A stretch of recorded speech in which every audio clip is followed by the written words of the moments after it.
শান্তিপুর নৌকাদৌড় আয়োজক কমিটির উদ্যোগে রবিবার যানজট নৌকাদৌড় প্রতিযোগিতা অনুষ্ঠিত হয়েছে। বিকাল 2টায় তাপাং বিলে এই যানজট নৌকাদৌড় প্রতিযোগিতা অনুষ্ঠিত হয়। বাৎসরিক নৌকাদৌড় প্রতিযোগিতাকে সামনে রেখে এলাকায় প্রবল উৎসাহ লক্ষ্য করা গিয়েছে। তাপাং বিলের দুপ্রান্তে উৎসুক দর্শকদের ভিড় পরিলক্ষিত হয়েছে।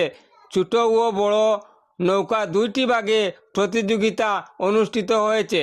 ছোট নৌকায় প্রথম স্থান দখল করেছে জয়বাসী দাস একাদশ দল, দ্বিতীয় স্থান দখল করেছেন অসীম দাস একাদশ দল।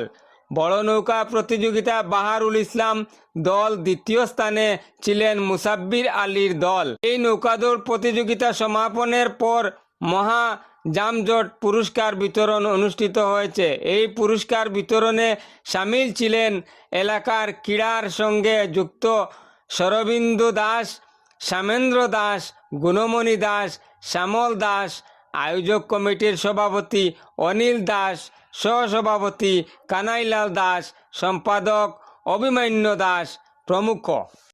নৌকা যারা যারা আছে সবাই পাঁচে বেখুন নৌকা তুলে দিব।